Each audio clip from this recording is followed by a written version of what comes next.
Hey there, wonderful viewers. If you're enjoying my content, please take a second to hit that like button.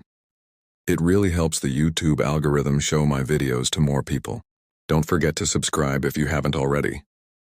Now grab your favorite drink, sit back, relax, and let's dive into today's story. I promise it'll be worth your time. I always thought I knew every inch of my grandparents' land in Azal, Texas, like it was my own private playground. That afternoon in late October, the sun hung low in the sky, turning the horizon the color of dying embers. The temperature had dropped unexpectedly, bringing with it an autumn chill that seemed to seep through my jacket. I wanted a moment to myself after the long drive from Houston, so I wandered into the nearby woods, the same patch of trees I'd explored dozens of times during summer visits. The property sprawled across 40 acres, most of it untamed wilderness that my grandfather had never bothered to clear. There was a rusty wire fence marking the boundary, its posts leaning at odd angles from years of neglect. The makeshift path I followed was covered in decomposing leaves that released a musty smell with each step. Pine needles carpeted sections where the canopy grew thick, and fallen branches created natural barriers I had to navigate around. The house wasn't far away, maybe 300 yards at most, so I assumed nothing could really go wrong. I just needed time to breathe, to process the stress of junior year and college applications. The air felt strangely dense that day, almost pressing against my skin like wet cotton. Every step I took sounded louder than it should have, each twig snap echoing between the trees. The forest floor seemed to amplify every movement, turning my casual walk into something that felt oddly performative. Usually the forest was alive with sound, a chorus of crickets, the territorial calls of mockingbirds, the rustling of squirrels gathering acorns. But the silence that afternoon was absolute, broken only by my own footsteps. Even the wind had stilled, leaving the branches overhead motionless. I called out for my mom just to break the quiet, even though I had no real reason to. My voice seemed to die just feet from my lips, swallowed by the oppressive atmosphere. No response came back, not even an echo. A hint of worry began to grow in my chest, spreading like ice water through my veins. The atmosphere had changed without me realizing it, growing heavier with each passing second. I checked my phone, no signal, which wasn't unusual this far from the house. The screen showed 4:47 p.m., but the light filtering through the trees suggested it was much later. Suddenly I heard my name. Clear as day, unmistakable, but it came out sounding off, like my mother's voice played through a broken speaker. The syllables stretched too long, the tone wavering between pitches no human throat should produce. It made me hesitate, every instinct screaming that something was fundamentally wrong with what I'd just heard.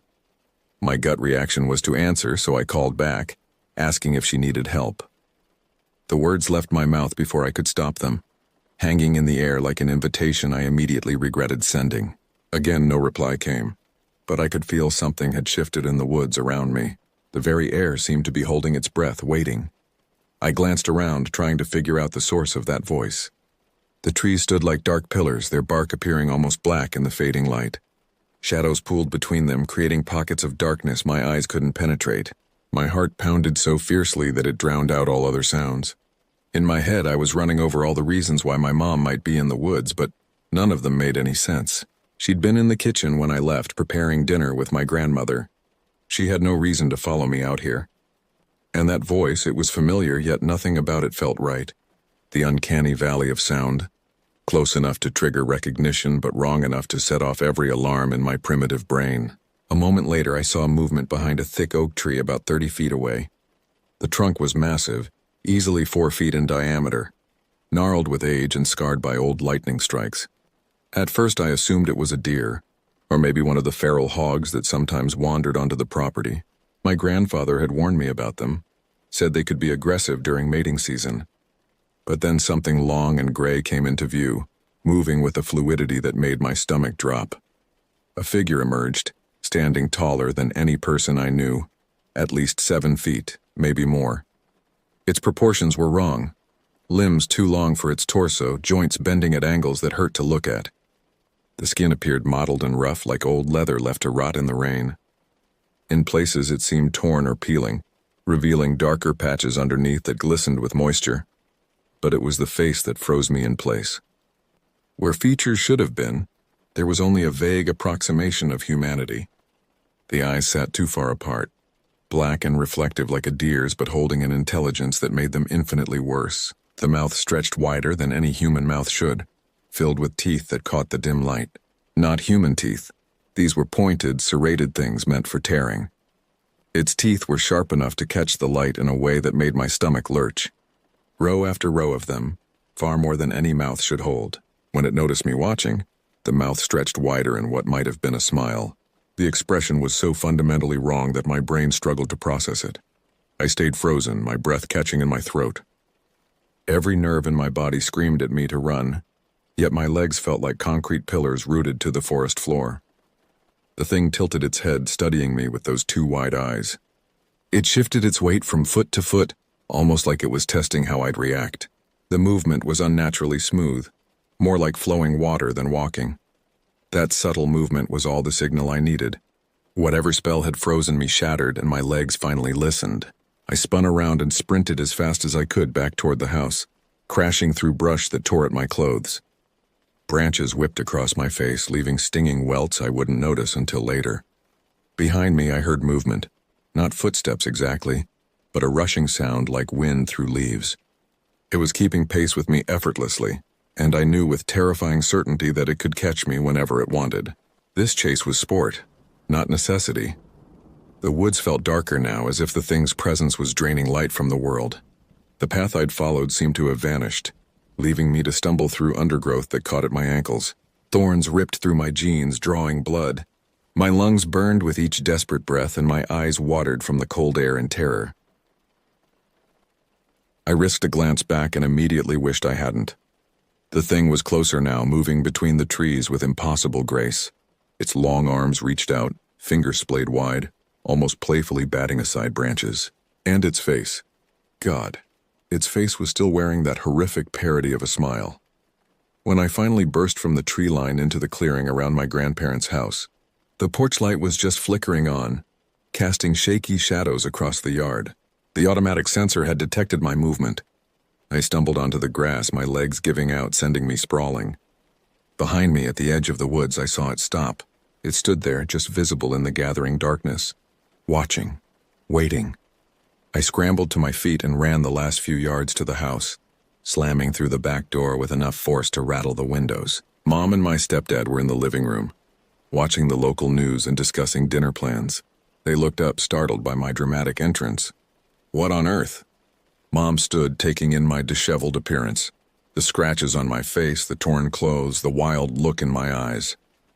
My entire body was trembling, adrenaline making my hands shake uncontrollably. I tried to speak, but my throat felt raw and tight. How could I explain what I'd seen? How could I make them understand that something impossible was standing at the edge of their property right now? I managed to stammer out something about seeing someone in the woods, leaving out the inhuman details. My stepdad, ever practical, grabbed a flashlight and headed for the back door. I wanted to scream at him to stop, but the words wouldn't come. He swept the beam across the yard and into the trees, finding nothing but shadows. Probably just a vagrant, he said, though his voice carried less certainty than his words. I'll call the sheriff's office, have them do a drive-by. That night I barricaded myself in the guest room, pushing the heavy dresser against the door. The window faced the woods, and I couldn't bring myself to look outside. Every time I closed my eyes, I saw that thing's face, the way it had smiled at me with too many teeth.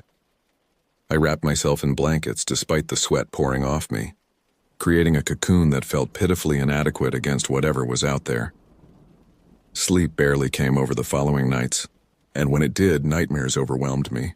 In my dreams, I was always running through endless woods, the path stretching forever while that rushing sound grew closer. Sometimes I'd wake to find myself standing at the window, staring out at the tree line with no memory of getting out of bed. By morning, I was exhausted.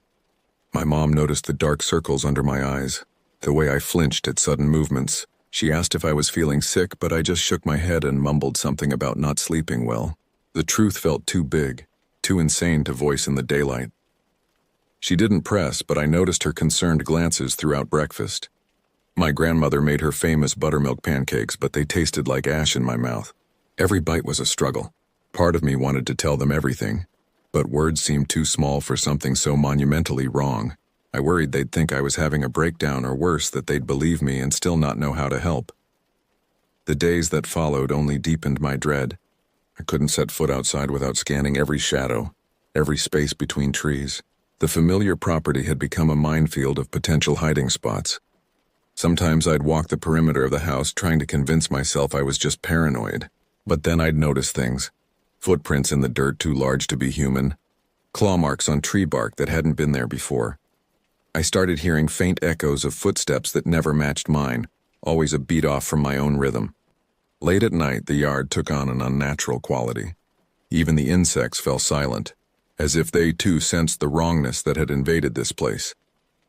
My grandparents' dog, an old bloodhound named Moses who usually barked at everything, stayed pressed against the house, whimpering softly whenever we tried to coax him outside after dark. Desperate for answers, I turned to my grandfather. He'd lived on this land for 60 years. Surely he'd seen or heard something that could explain what I'd encountered. I found him in his workshop, carefully restoring an antique clock, his weathered hands steady despite their age. He was usually the first to dismiss ghost stories and superstitions, a practical man who believed in what he could see and touch. But when I carefully brought up the subject of strange sightings in the woods, he paused. The tiny screwdriver in his hand trembled slightly before he set it down. I saw a flicker in his expression, a shadow passing over his features like a cloud across the sun. He was quiet for a long moment, then spoke without meeting my eyes. "Some things are best left alone," he said quietly. "This land, it's old, older than our ownership of it. The Caddo people who lived here before, they had stories, warnings." He wouldn't elaborate, only advised me not to wander too far into the woods, especially near dusk. "Stay close to the house," he said, finally looking at me with eyes that held decades of carefully buried fear. "And if you hear your name called from the trees, don't answer. Never answer." It was a short conversation, but it left me reeling. His reaction, that single moment of naked fear in his eyes, confirmed what I'd been trying to deny. I'd crossed paths with something that shouldn't exist, something that had been here long before my grandparents built their home on this cursed ground. That night, pressed against my bedroom door, I heard it again. My name, called in my mother's voice, but wrong. Always wrong. The sound drifted through the walls like smoke, seeming to come from everywhere and nowhere at once. I pressed my hands over my ears, but the sound was inside my head now, echoing in the spaces between thoughts. The encounter changed everything. Even after I returned home to Houston, the memory followed me.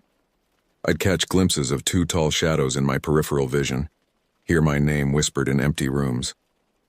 The thing from the woods had marked me somehow, left an invisible scar that ached whenever I was alone. I researched obsessively, finding fragments of local legends about things that wore familiar faces, creatures that could mimic the voices of loved ones to lure victims into the darkness. The Caddo people had indeed lived in that area, and their oral histories spoke of spirits that fed on fear, entities that existed in the spaces between what we know and what we refuse to acknowledge. My grades suffered. Friends noticed I'd become jumpy, always checking shadows, always listening for sounds that shouldn't be there.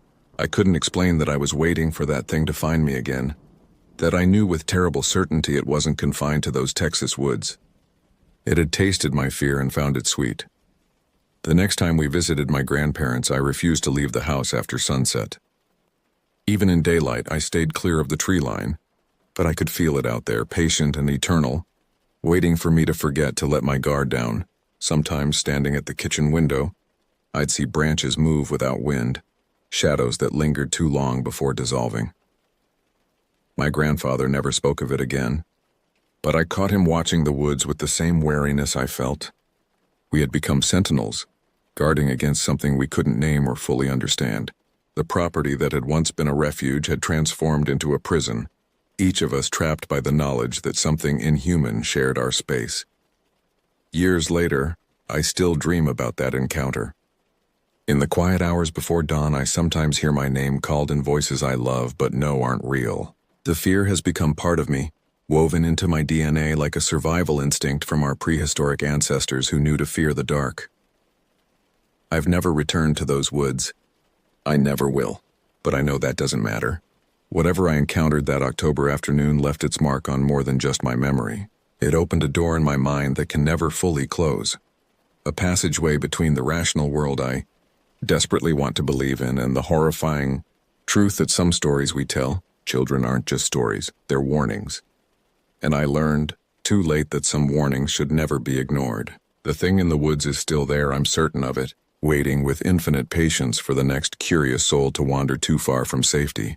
I only pray they're faster runners than I was, though I suspect that in the end, it doesn't really matter. Some things only let you escape because the fear you carry afterward feeds them just as well as flesh and blood ever could.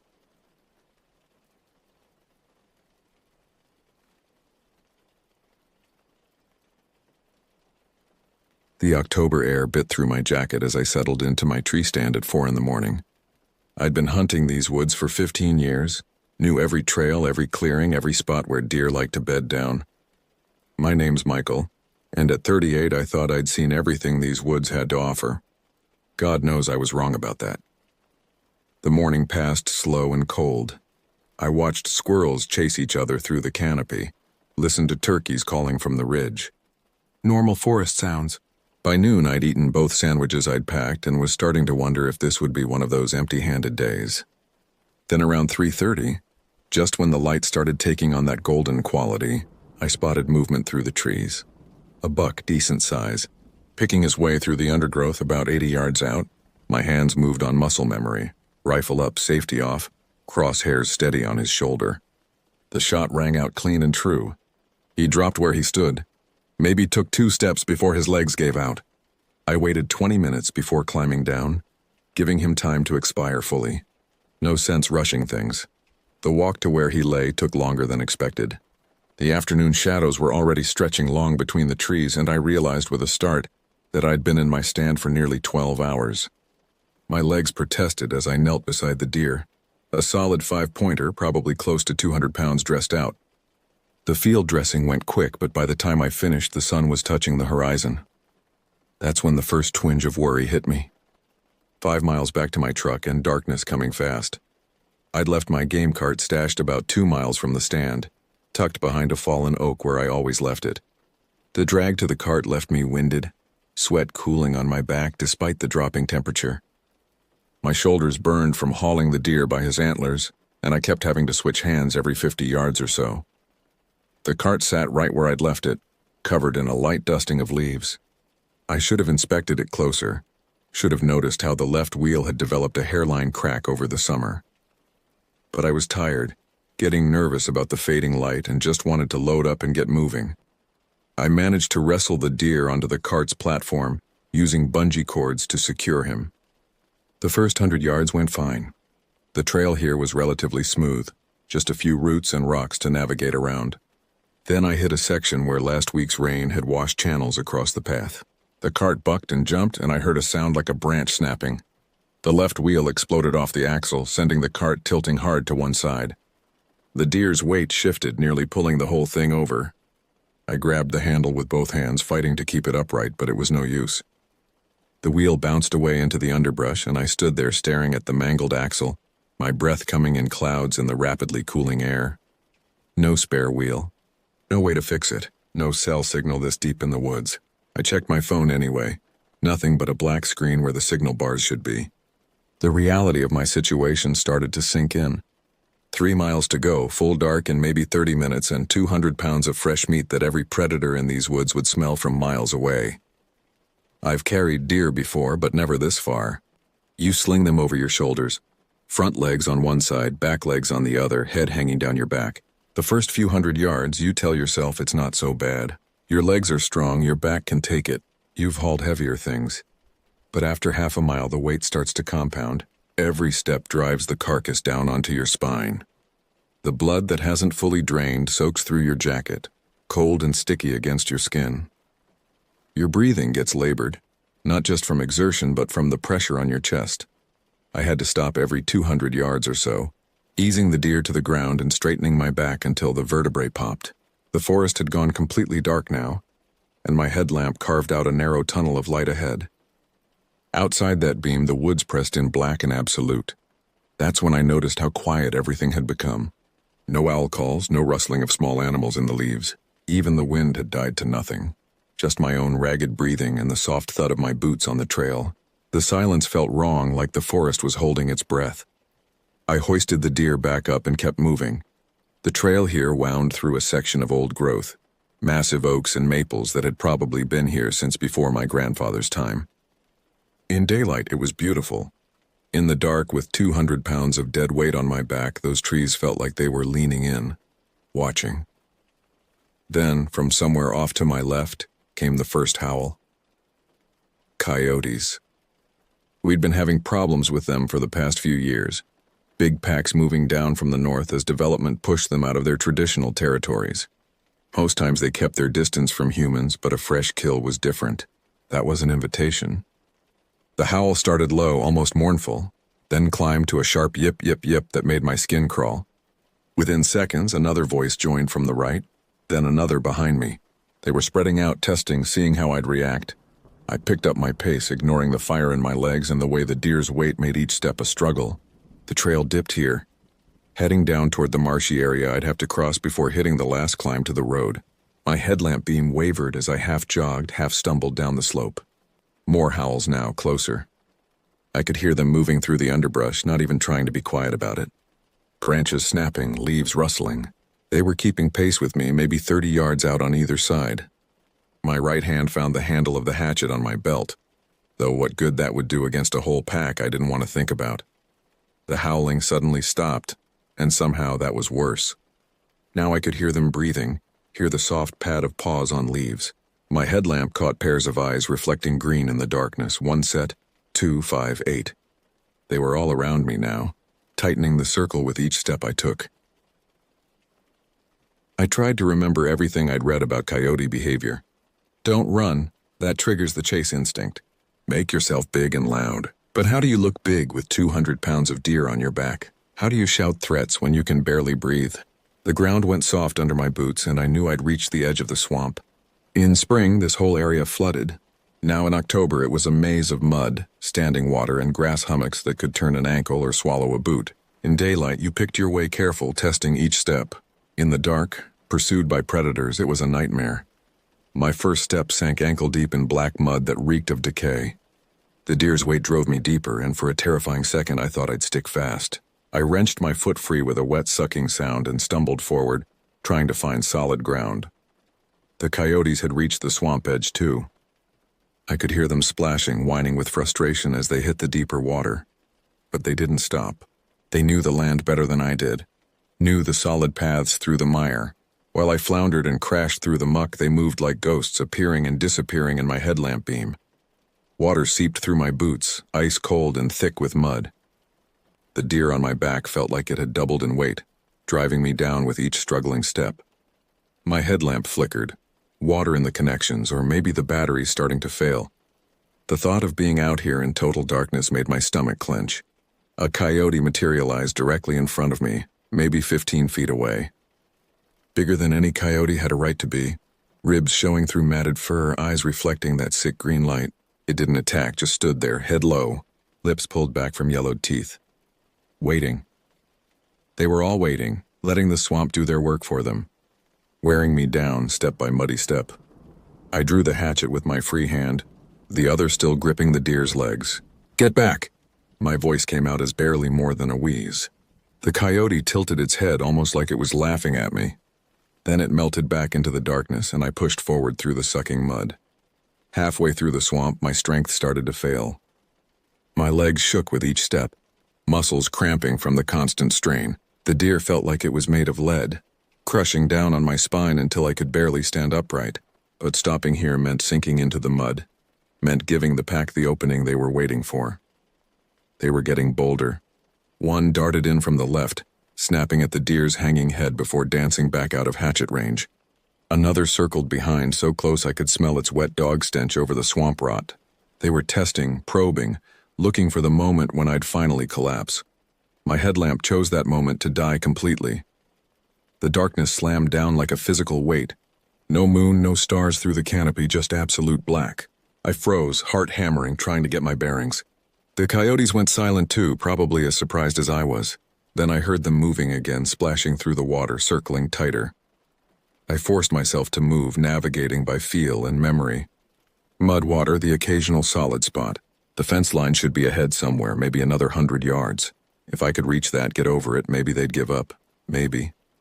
Something bumped against my leg, not an attack, just a brushing past, letting me know how close they were.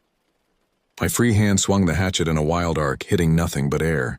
They were playing with me now, running me like they'd run a deer, waiting for exhaustion to drop me. Then my boot hit something solid. Not mud, not water, gravel. The old logging road that ran along the fence line. I'd made it through the swamp. The fence loomed up out of the darkness, a deeper black against black. Chain link 8 feet high, topped with barbed wire. The property line between the hunting grounds and the McCarthy farm. I'd never been so happy to see a fence in my life. But now I had a new problem. How to get over it with 200 pounds of dead weight and a pack of coyotes snapping at my heels. They sensed the trap too, the dead end I'd walked into. The splashing behind me intensified. Multiple animals rushing forward. No more time for thinking. I grabbed the fence with both hands, deer still on my back, and started climbing. The chain link bit into my fingers, already numb from cold and exertion. The deer's weight pulled me backward, threatening to tear me off the fence. Behind me, jaws snapped where my legs had been a second before. A coyote hit the fence hard enough to shake the whole section, its weight making the metal sing. Somehow I got a leg over the top, barbed wire tearing through my pants and into flesh. The pain gave me the last burst of adrenaline I needed. I hauled myself over, deer and all, and let gravity take us. The landing drove all the air from my lungs, sent lightning through my knees and back. The deer rolled off me and I scrambled for my dropped hatchet, sure the pack would be over the fence in seconds. But they didn't come. I heard them hitting the fence, claws scrabbling on metal, frustrated whines and snarls. But they didn't come over. Whether it was the height, the barbed wire, or some invisible boundary they wouldn't cross, I didn't know and didn't care. I lay there in the gravel, gasping, feeling blood seep from the cuts on my leg. Safe. Somehow. Impossibly safe. I must have passed out, because the next thing I knew, someone was shining a flashlight in my face. I came up swinging, still clutching the hatchet, before my eyes focused on the uniformed figure standing over me. Department of Natural Resources. Officer James Mitchell, according to his name tag. Young guy, maybe mid-20s, looking at me like I'd crawled out of a nightmare, which I suppose I had. Sir, are you all right? Can you tell me your name? It took 2 tries to get my voice working. Michael Porter. I have permits, deer tags, in my wallet. He glanced at the deer lying beside me, at the blood on my clothes, the tears in my pants. Sir, have you been out here all night? I managed to tell him the story, or at least the parts that made sense. The broken cart, the long carry, the coyotes. He listened, his expression shifting from concern to something like awe. When I finished, he let out a low whistle. That's quite a night. You sure you're not hurt? Those cuts look pretty deep. I'm fine. Just tired. Just need to get to my truck. He helped me load the deer into his DNR vehicle and drove me the last half-mile to where I'd parked. My truck sat there covered in dew, looking like the most beautiful thing I'd ever seen. We transferred the deer and Officer Mitchell stood there shaking his head. 20 years I've been doing this job, he said. Never heard of coyotes acting like that. Pack hunting a human. You're lucky, Mr. Porter. Damn lucky. Lucky. I thought about that word as I sat in my truck after he left, watching the sun paint the trees gold. Lucky to be alive, sure, but something had changed in those woods. Something fundamental. The coyotes weren't acting like coyotes anymore. They were organized, patient, almost intelligent in their tactics. I drove home with the deer in the back, already planning to process it myself rather than take it to the butcher in town. I didn't want to explain the claw marks, the torn hide, the evidence of just how close it had been. Some stories you keep to yourself. But I still hunt those woods. Call it stubbornness, call it stupidity. But I won't let one bad night drive me out of places I've known since I was a boy. I'm more careful now, though. I check my equipment, carry backup gear, never hunt alone near dusk. And sometimes, on quiet mornings in the stand, I hear them howling in the distance. Not the normal yip and call of coyotes, but something else. Something that remembers and waits and plans. The woods have changed, and so have I. But the hunt continues.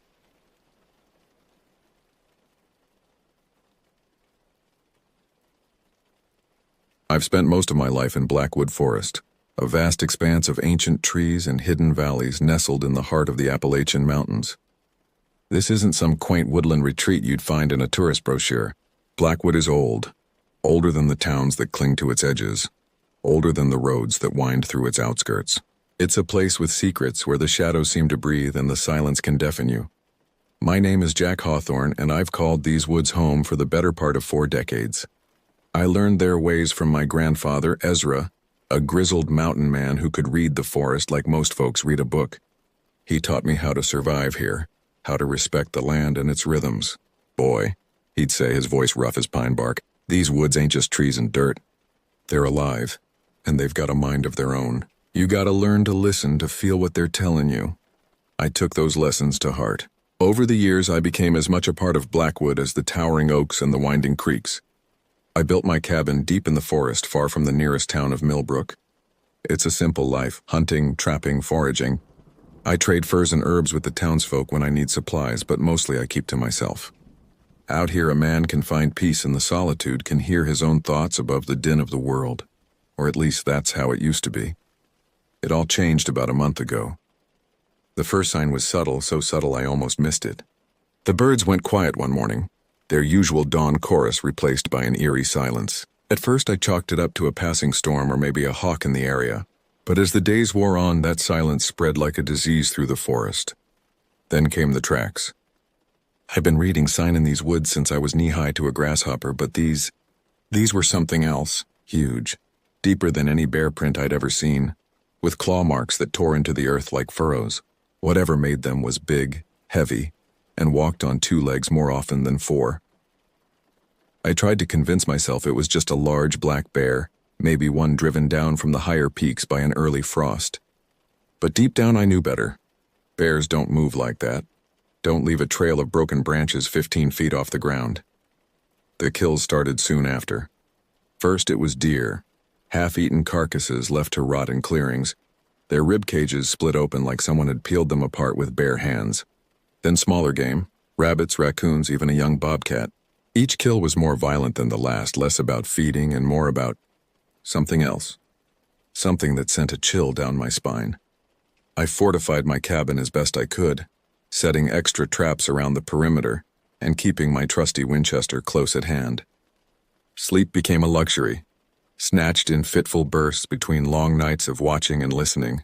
The forest had always been full of sounds at night. The hoot of owls, the rustle of nocturnal creatures. But now those familiar noises were punctuated by something new, something that made my blood run cold. It started as a low, rumbling growl, so deep I felt it in my chest before I heard it with my ears. Then came the screams.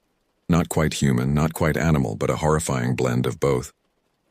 They echoed through the valleys, setting my teeth on edge and making my skin crawl. I'm not a man easily spooked. I've faced down mountain lions and weathered blizzards that would freeze the marrow in your bones. But this was different. It was as if the very air had changed, charged with a palpable sense of menace. The forest I knew, the one I'd called home for so long, suddenly felt alien and hostile. One night, about a week after the killing started, I woke to the sound of something moving outside my cabin. The floorboards creaked as I eased out of bed, my fingers wrapping around the cold steel of my rifle. I crept to the window, my heart pounding so loud I was sure whatever was out there could hear it. The full moon cast an eerie glow over the clearing, turning the world outside into a landscape of silver and shadow. At first I saw nothing but the familiar shapes of trees and underbrush. Then at the edge of the tree line, something moved. It was massive, easily 8 feet tall, with broad shoulders and arms that hung almost to the ground. Its body was covered in thick matted fur, but there was something wrong about its proportions. The head was too small, perched atop that hulking frame like a grotesque afterthought. And its eyes, God help me. Its eyes glowed in the darkness, 2 pinpricks of hellish red that seemed to stare right through the walls of my cabin. I stood there, frozen, as the creature lumbered into the clearing. It moved with an unnatural grace, each step silent despite its enormous size. As it drew closer, I could see its hands, if you could call them that. They were massive, easily twice the size of my own, with fingers that ended in curved claws that looked sharp enough to gut a grizzly.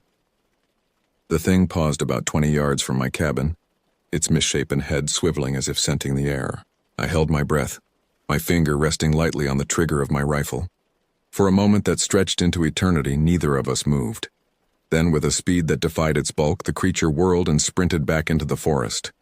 The ground shook with each impact of its feet, and I swear I felt the vibrations through the floorboards. In seconds, it had vanished into the darkness, leaving nothing but broken branches and a lingering sense of dread. I didn't sleep for the rest of that night. As the pale light of dawn crept through my windows, I knew I had a decision to make. I could stay here in the only home I'd ever known and face whatever that thing was. Or I could run, abandon everything I'd built and try to find safety in the world beyond the forest. In the end, the choice was made for me. As I stepped outside that morning, steeling myself for the trek into town, I saw them. Footprints, massive and unmistakable, circling my cabin. The creature had been there all night, watching, waiting. And on my door, gouged deep into the wood by claws as thick as my fingers, was a crude symbol, a spiral with a vertical line bisecting it. I knew then that this was no animal, no simple predator driven by hunger or instinct. This was something else, something with intelligence and purpose. And for whatever reason, it had chosen me. The realization hit me like a physical blow. I couldn't run from this. Whatever was out there, whatever had claimed these woods as its territory, it wouldn't stop with me. If I fled, it would only turn its attention to others, to the families in Millbrook, to the hikers and campers who ventured into Blackwood each summer. No, I had to stand my ground. I had to find out what this thing was, where it came from, and how to stop it. But I knew I couldn't do it alone. For the first time in years, I needed help. I gathered what supplies I could carry and set out for Millbrook. The 5-mile hike through the forest had never felt so long or so dangerous. Every snapping twig, every rustle of leaves sent a jolt of adrenaline through my system. I found myself constantly looking over my shoulder, half expecting to see that monstrous shape lunging from the shadows. But nothing came. The forest remained eerily quiet, as if holding its breath. When I finally broke through the tree line and saw the familiar buildings of Millbrook in the distance, I nearly wept with relief. The sheriff's office was my first stop. Hank Dawson had been the law in Millbrook for as long as I could remember. He was a good man, level-headed and fair, with a healthy respect for the dangers the wilderness could hold. If anyone would believe my story, it would be him. I burst through the door, wild-eyed and disheveled. Hank took one look at me and knew something was seriously wrong. He ushered me into his office, closed the door, and listened as I poured out my tale. To his credit, Hank didn't interrupt, didn't scoff or shake his head in disbelief. He just listened, his weathered face growing more grave with each passing minute. When I finished, he leaned back in his chair and let out a long, heavy sigh. "Jack," he said, his voice low and serious, "I wish I could tell you this was the first time I'd heard something like this, but the truth is there've been rumors, whispers, for years now." He stood up and walked to a filing cabinet in the corner of his office. After rifling through several drawers, he pulled out a thick folder and dropped it on his desk. "These are reports going back almost 50 years. Sightings, strange tracks, livestock mutilations. Most folks wrote them off as bear attacks or mountain lion kills. But some..." He trailed off, shaking his head. I leaned forward, my eyes fixed on the folder. "Somewhat, Hank?" He met my gaze, and I saw a flicker of fear in his eyes. "Some of these reports, they describe something that sounds an awful lot like what you saw. Something big, walking on 2 legs. Something smart." My mouth went dry. Why haven't I heard about this before?" Hank shrugged, a weary gesture that seemed to age him 10 years in an instant. "Folks don't like to talk about it. Those that do, well, they tend to get labeled as crackpots or drunks. And to be honest, Jack, until now I wasn't sure what to believe myself." He opened the folder and began spreading out documents, faded reports, grainy photographs, even a few sketches that made my skin crawl with their accuracy. "But this is different. You're not some tourist or weekend warrior. You know these woods better than anyone. If you say you saw something out there, I believe you." I felt a wave of relief wash over me, followed quickly by a surge of determination. "So what do we do, Hank? How do we stop this thing?" The sheriff's face hardened. "First things first, we need to warn people. I'll put out an advisory. Tell folks to stay out of the deep woods for now. Then we need to get a team together. Experienced hunters, trackers, people who won't panic at the first sign of trouble. I nodded, already running through a mental list of people who might be up for the task. I know a few guys who might be willing to help. Ex-military types who come up here to hunt. They're good in the woods, know how to handle themselves. Good, Hank said. Get in touch with them. I'll reach out to the State Wildlife Service, see if they can send someone up. Maybe they've dealt with something like this before. As we hammered out the details of our plan, I felt a glimmer of hope for the first time in weeks. Whatever was out there in Blackwood Forest, we were going to face it together. But even as that hope grew, a nagging doubt gnawed at the back of my mind. What if we were already too late? The next few days were a whirlwind of activity. Hank put out the advisory, warning people to stay away from the deep woods and to report any unusual sightings. As expected, the reaction from the townsfolk was mixed. Some took the warning seriously, battening down the hatches and keeping a watchful eye on the forest's edge. Others scoffed, dismissing it as nothing more than an overreaction to a rogue bear or mountain lion. I reached out to the contacts I'd mentioned to Hank, a group of ex-military guys who came up to Blackwood every fall for hunting season. They were tough, experienced outdoorsmen who knew how to handle themselves in difficult situations. To my relief, they agreed to help without hesitation. Something in my voice must have conveyed the seriousness of the situation. While I was coordinating with my contacts, Hank was busy on his end. He managed to get in touch with a wildlife biologist from the State Department, a Dr. Elena Rodriguez. She arrived in Millbrook 3 days after my initial report. Her government-issue SUV loaded down with high-tech equipment and what looked like enough tranquilizer darts to drop a herd of elephants. We gathered at the sheriff's office to plan our next move. The small room was crowded with an eclectic mix of people. Hank and his deputy, my ex-military friends, led by a grizzled veteran named Mike Tanner, Dr. Rodriguez, and myself. The air was thick with tension and the acrid smell of strong coffee. Dr. Rodriguez was the first to speak, her voice crisp and professional. Based on the descriptions and evidence you've provided, we're dealing with something well outside the norm. The size, the behavior, the intelligence, it doesn't match any known species in this region.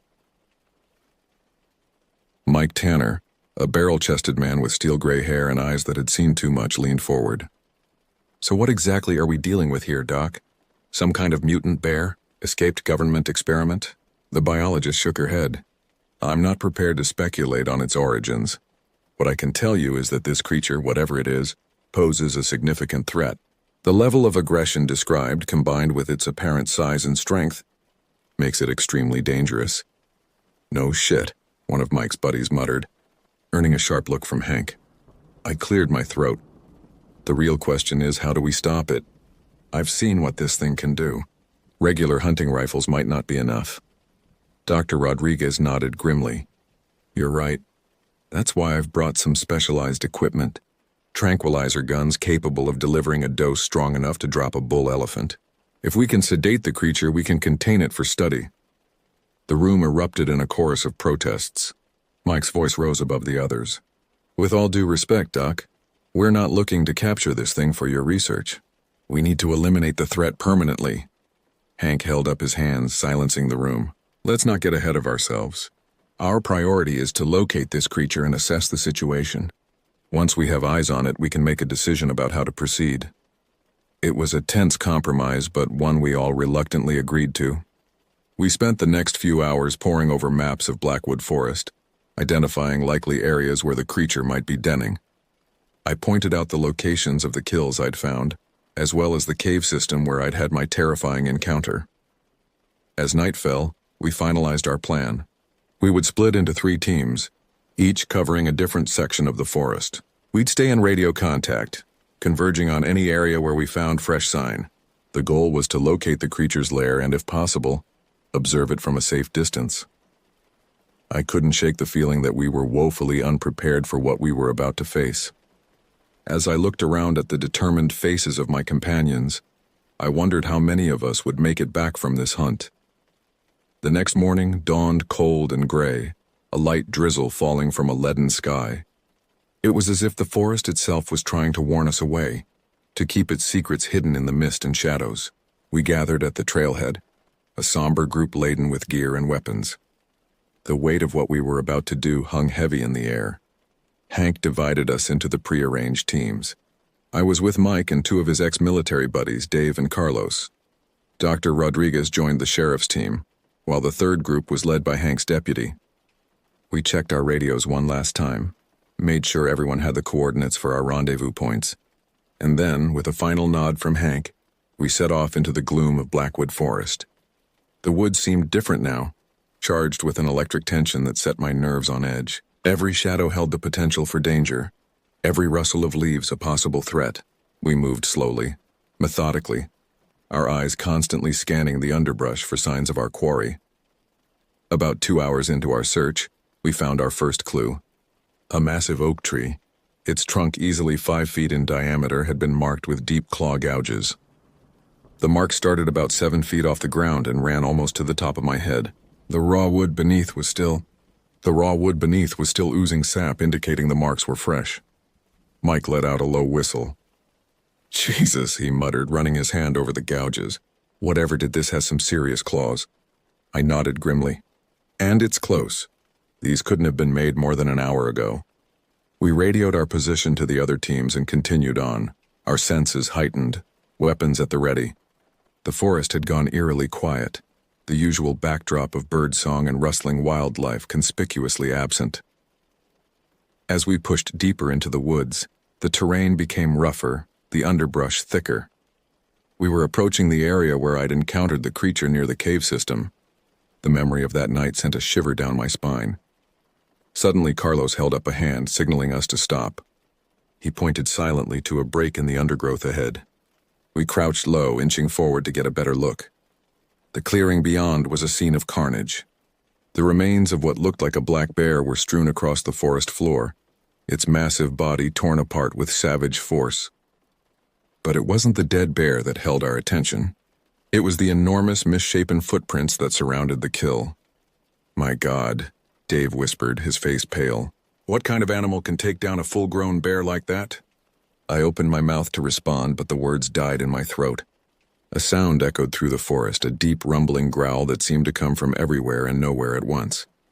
The hair on the back of my neck stood on end. Mike's voice was tense. "We need to move. Now." We began to retreat, trying to move quickly while staying as quiet as possible. But with each step, the growling grew louder, closer. I could feel the vibrations in my chest, like the forest itself was trembling. Then I saw it. At the edge of the clearing, partially obscured by the mist and shadows, stood a figure that defied description. It was massive, easily 9 feet tall, with a body that seemed to be a nightmarish fusion of man and beast. Matted fur covered its hulking frame, but in places, I could see patches of what looked like leathery, scale-like skin. Its head swiveled towards us, and I found myself staring into eyes that glowed with an unholy amber light. Intelligence burned in those eyes along with something else, a primal ancient hunger that froze the blood in my veins. For a heartbeat that seemed to last an eternity, we stood locked in a silent standoff. Then, with a roar that shook the trees, the creature charged. "Run!" I screamed, my voice barely audible over the thunderous footfalls of the approaching monster. We scattered, crashing through the underbrush in blind panic. I could hear the others shouting, the staccato burst of gunfire, but it all seemed distant, unreal. My world had narrowed to the pounding of my heart and the knowledge that death was right behind me. I don't know how long I ran. Time lost all meaning in that mad dash through the forest. Branches whipped at my face, roots seemed to reach up to tangle my feet, but I pushed on, driven by pure animal terror. Finally, my legs gave out. I collapsed against the trunk of a massive oak, gasping for air, my lungs burning. As the rush of adrenaline faded, I became aware of my surroundings once more. The forest was silent, save for the ragged sound of my own breathing. I fumbled for my radio, trying to contact the others, but all I got was static. Either the equipment had been damaged in my headlong flight, or something was interfering with the signal. I was alone. As my breathing slowly returned to normal, a cold dread settled over me. I had no idea where I was. In my panic, I had run blindly, paying no attention to direction or landmarks. The familiar forest I had known all my life now seemed alien and hostile. Worse, I had dropped my rifle somewhere during the chase. All I had left was my hunting knife, a pitifully inadequate weapon against the monstrosity we had encountered. Night was falling fast, the already dim forest growing darker by the minute. I knew I couldn't stay where I was. The creature was still out there, and I was certain it could track me by scent alone. My only hope was to find my way back to town, to warn the others of what we were truly facing. With a groan, I pulled myself to my feet. My body ached, cuts and bruises making themselves known now that the immediate danger had passed. I oriented myself as best I could, using the fading light and the moss on the trees to get a rough idea of direction, and began to walk. The forest at night was a different world. Shadows seemed to move of their own accord, and every sound, real or imagined, sent a jolt of fear through me. I pushed on, driven by the need to survive, to make sense of what I had seen. As I walked, my mind raced. What was that thing? It was like nothing I had ever encountered, nothing I had ever even heard of. The intelligence in its eyes haunted me. This wasn't just some animal acting on instinct. There was purpose there, malevolence. I thought back to the symbol I had found carved into my cabin door, the spiral bisected by a line. It had to mean something. Was this creature marking its territory? Or was there something deeper, more sinister at work? My musings were interrupted by a sound that made my blood run cold. A howl unlike anything I had ever heard before echoed through the forest. It was a sound of rage, of hunger, and of something else, a keening note of otherworldly anguish that set my teeth on edge. The howl was answered by another, then another. My heart sank. There was more than one of these things out there. I quickened my pace, no longer caring about stealth. My only thought was to put as much distance between myself and those horrifying sounds as possible. But with each step, a terrible certainty grew in my mind. I wasn't going to make it out of these woods alive. The realization should have filled me with despair, but instead, a strange calm settled over me. If I was going to die here, in the forest that had been my home for so long, I was going to go down fighting. I was going to learn the truth about what was happening in Blackwood, even if it was the last thing I ever did. With renewed determination, I changed course. Instead of heading towards town, I turned back towards the heart of the forest. Somewhere out there were answers, and I was going to find them. As I pushed deeper into Blackwood, the forest seemed to close in around me. The trees grew closer together, their branches intertwining overhead to block out what little moonlight filtered through the clouds. The air grew thick and heavy, filled with the musty scent of decay. I don't know how long I walked. Time seemed to lose all meaning in that green-black labyrinth. But eventually I began to notice changes in my surroundings. The trees here were older, massive trunks that must have stood for centuries. Strange phosphorescent fungi clung to their bark, casting an eerie blue-green glow over everything. And then I saw it. Rising out of the mist ahead was a structure that had no place in these woods. It looked like some kind of ancient stone altar, its rough surface covered in moss and lichen. As I drew closer, I could make out carvings on its face, crude, primitive images that depicted scenes of unimaginable horror. At the center of the altar was a familiar symbol, the spiral bisected by a line. I approached cautiously, my hand tightening on the hilt of my hunting knife. As I studied the carvings, a chill ran down my spine. They showed humanoid figures bowing before monstrous, misshapen creatures. Other scenes depicted what looked like rituals, sacrifices made to appease these bestial gods. With a growing sense of dread, I realized I was looking at a history, the secret history of Blackwood Forest. These woods had never been empty. They had always been home to something ancient, something that had been here long before humans ever set foot in this land. A twig snapped behind me. I whirled around, knife raised, to find myself face to face with Dr. Elena Rodriguez.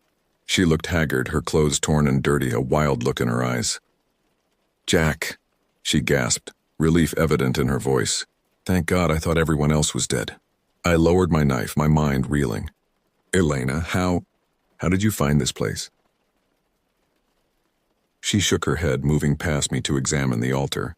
I followed the signs, the markings on the trees, the patterns in the underbrush. It all led here. She ran her hand over the carvings, her expression a mix of fear and fascination. "Do you know what this means, Jack? We've stumbled onto something incredible. something that could rewrite everything we know about the natural world. I stared at her, a growing unease settling in the pit of my stomach. Elena, we need to get out of here. Those things, they're still out there.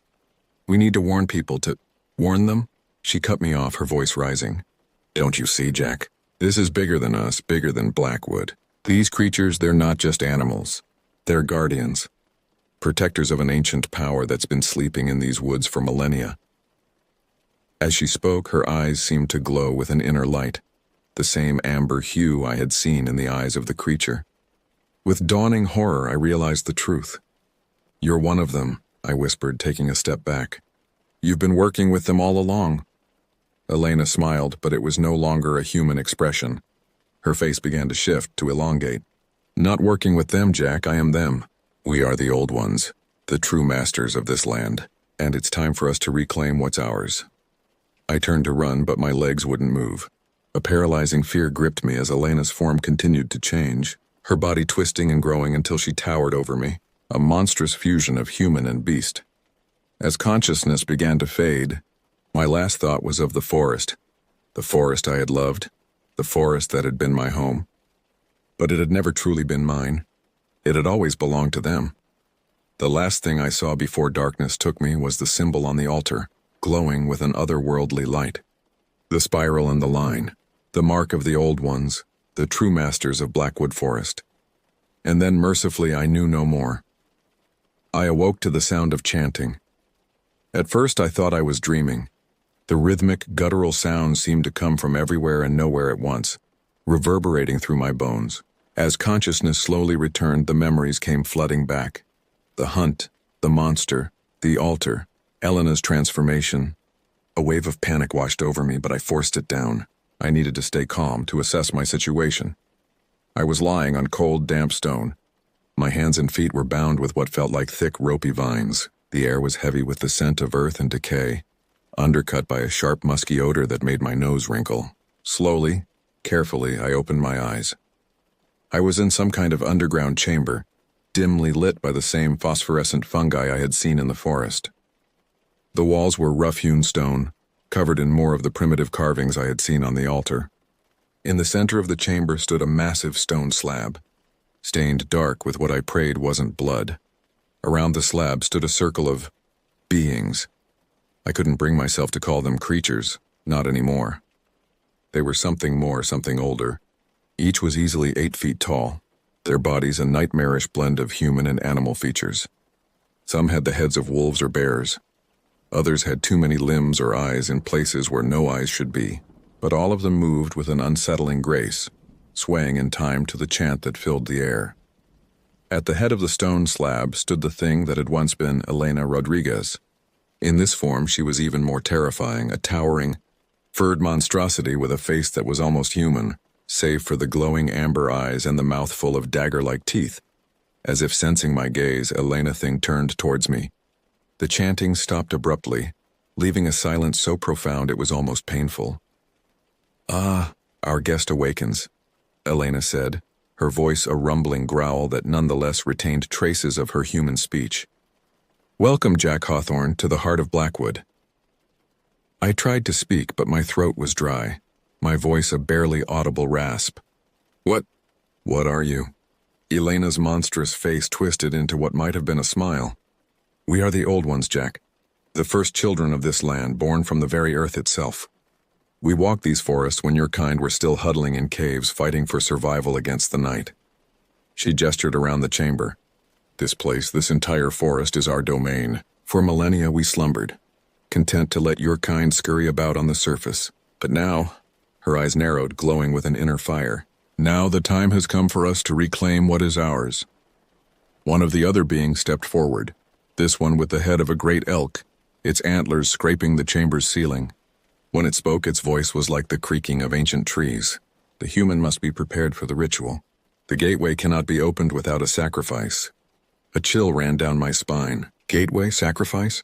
The implications were terrifying. Elena nodded. "Indeed. Jack here will have the honor of helping us usher in a new age. His blood will open the way for our brethren to return from the other side." As the circle of monstrosities closed in around me, I struggled against my bonds. "You're insane," I shouted, fear giving strength to my voice. "You can't do this. People will come looking for us. They'll find this place, Elena's laughter cut me off, a sound like boulders grinding together. "Oh, Jack, always the optimist. Do you really think your little hunting party was the first to stumble upon our secrets?" She leaned in close, her hot breath washing over my face. "We've been culling your kind for generations, taking only what we need to maintain the balance. Those who wander too deep into our woods simply disappear." My mind raced, trying to process what I was hearing. All those missing hikers over the years, the unexplained animal attacks, the local legends of monsters in the woods. It all made a horrible kind of sense now. As the old ones began to drag me towards the stone slab, a new sound cut through the chamber. Gunfire, distant but unmistakable. Elena's head snapped up, her nostrils flaring. "Impossible," she snarled. "How did they find this place?" The elk-headed being spoke again, its voice urgent. "The ritual must not be interrupted. We must begin now before—" Its words were cut off by an explosion that shook the entire chamber. Dust and small rocks rained down from the ceiling. In the confusion, I felt my bonds loosen. Without thinking, I rolled off the slab and onto the floor, scrambling to put distance between myself and the old ones. The chamber erupted into chaos.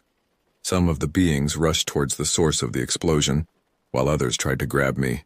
I dodged and weaved, my years of experience in the woods giving me an agility that surprised even me.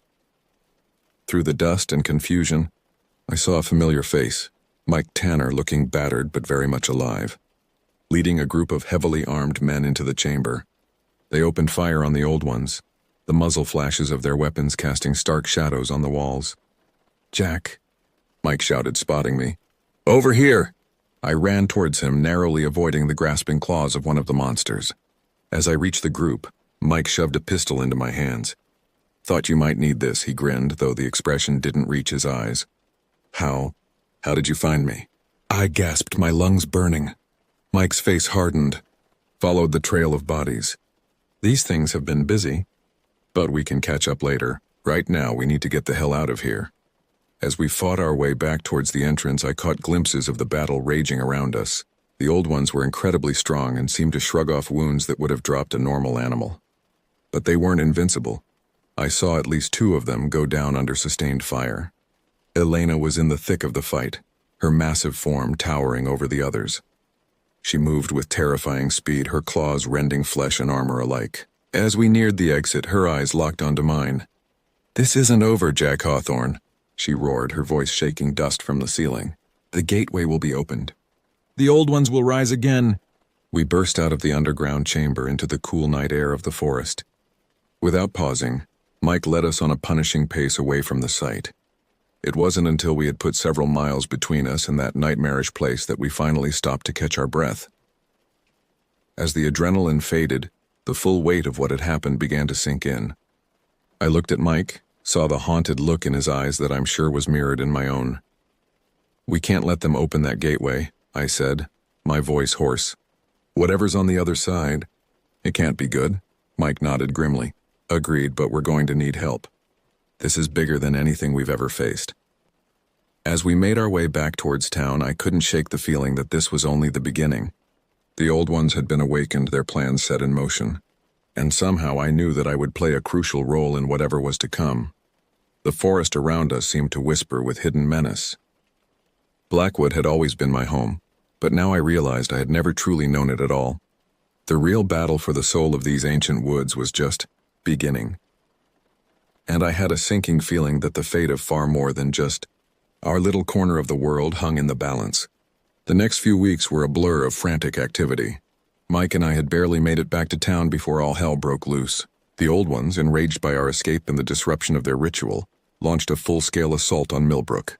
It was as if the very forest had come alive, disgorging nightmarish creatures from its shadowy depths. The town became a war zone overnight. Those who couldn't fight were evacuated, while those of us who remained turned Millbrook into a fortress. Barricades went up, weapons were distributed, and a desperate call for help was sent out to the outside world. At first, no one believed us. Our tales of ancient forest gods and gateways to other dimensions were met with skepticism and ridicule. But as the attacks intensified and video evidence began to circulate, the truth became impossible to ignore. Military units were dispatched, along with a task force of scientists and what I can only describe as occult specialists.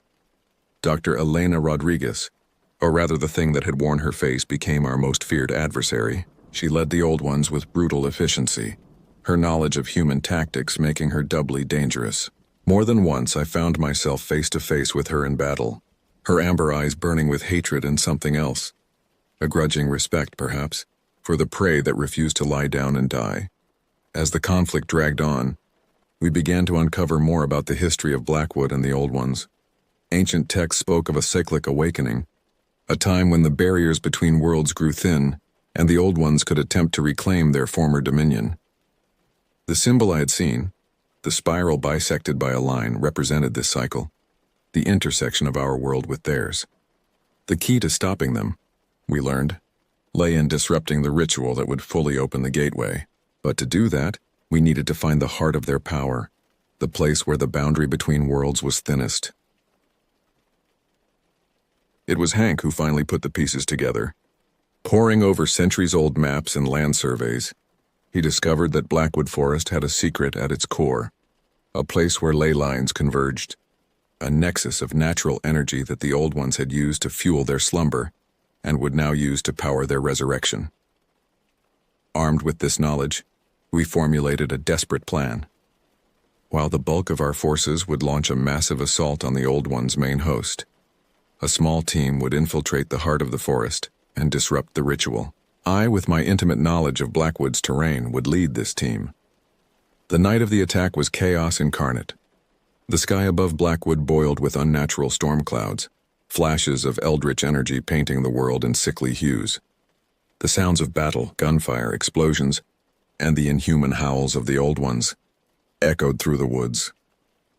Our team moved swiftly and silently through the underbrush, using routes I had known since childhood but which now felt alien and threatening. We encountered pockets of resistance, twisted creatures that might once have been forest animals, corrupted by the Old Ones' influence, indeed, but managed to fight our way through. As we neared the center of Blackwood, the very air seemed to thicken, charged with an energy that made my skin crawl. We emerged into a massive clearing I had never seen before, dominated by an enormous gnarled tree that pulsed with an inner light. At its base, a familiar stone altar stood, surrounded by chanting Old Ones. And there, presiding over it all, was Elena. She saw us the moment we entered the clearing, her amber eyes locking onto mine. "Jack," she growled, her voice carrying even over the din of the storm and the chanting. "I knew you'd come. Your human predictability is almost endearing." I raised my weapon, a specially modified rifle loaded with rounds blessed by no fewer than 3 different faith traditions. "It's over, Elena," I shouted. "We know what you're trying to do and we're here to stop it." Her laughter was like thunder. "Stop it? Oh, Jack, you're not here to stop anything. You're here to complete the circle." She gestured at the altar. "The gateway requires a sacrifice, yes, but not just any sacrifice. It needs someone who understands, who has glimpsed the truth of our world and still chooses to oppose it. Someone like you." With shocking speed, she lunged forward, swatting aside my teammates like they were toys. I fired, the blessed rounds tearing into her flesh, but she didn't even slow down.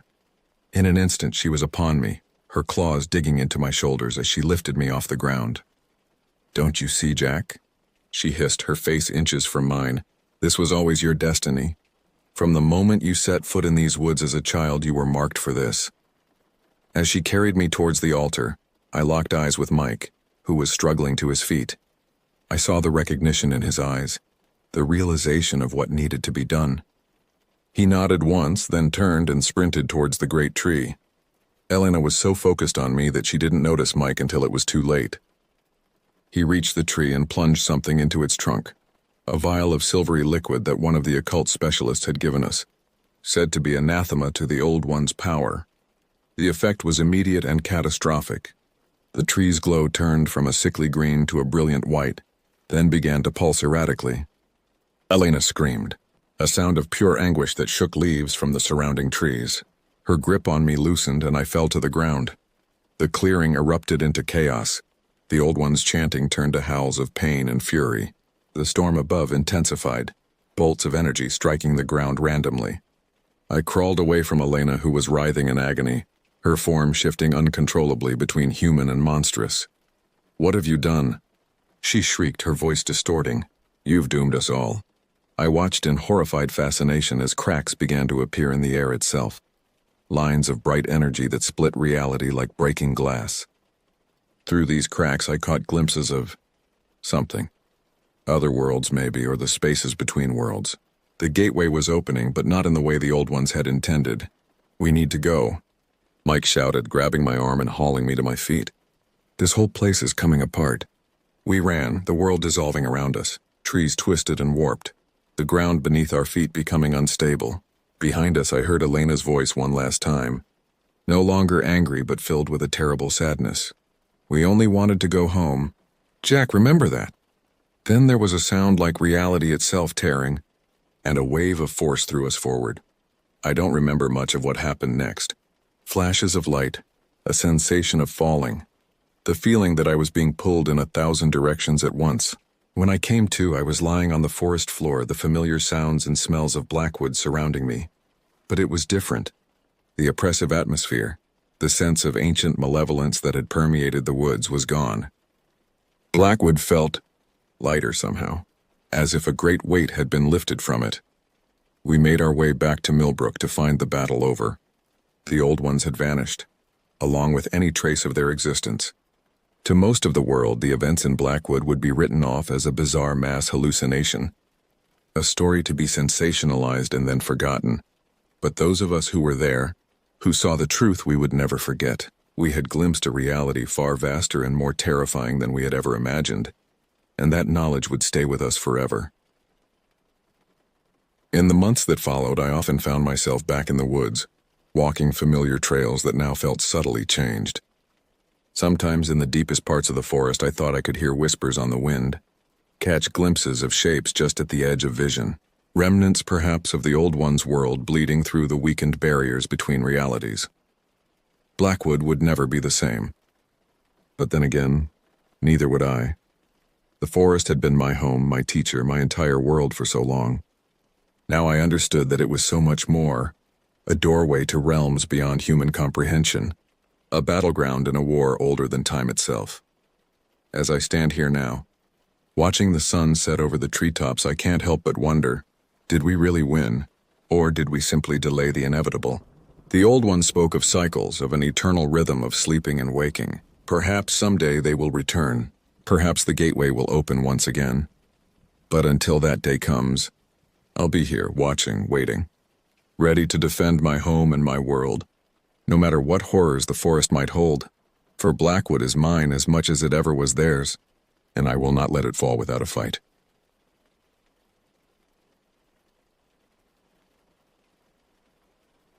My name is Ethan, and what I'm about to tell you happened to me in 2018.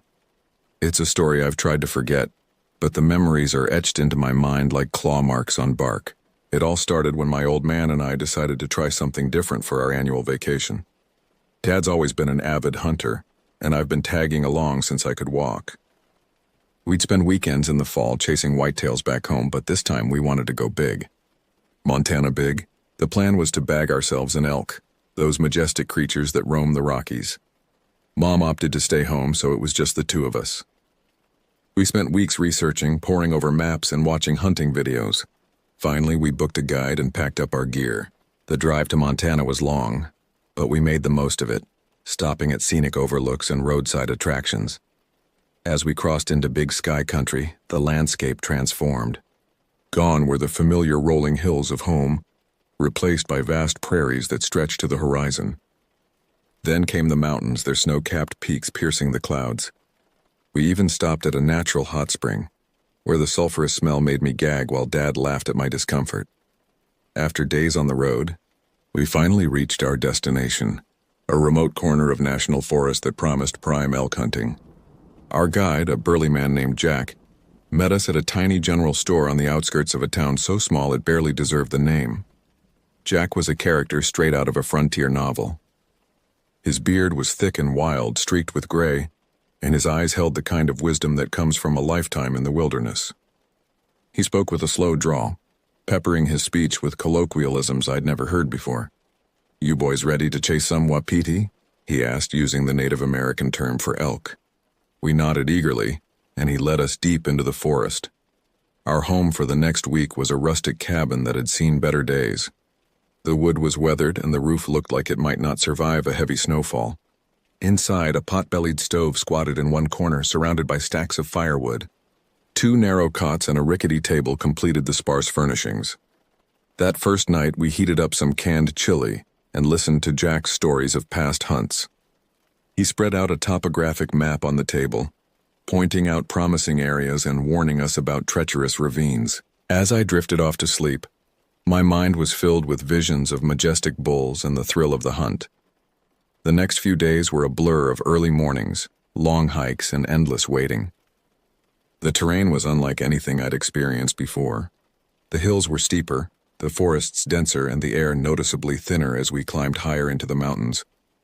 My legs burned with each ascent, and my lungs struggled to pull in enough oxygen. We caught glimpses of elk, a flash of tawny hide, the crack of a branch, but never got close enough for a clean shot. Jack assured us this was normal.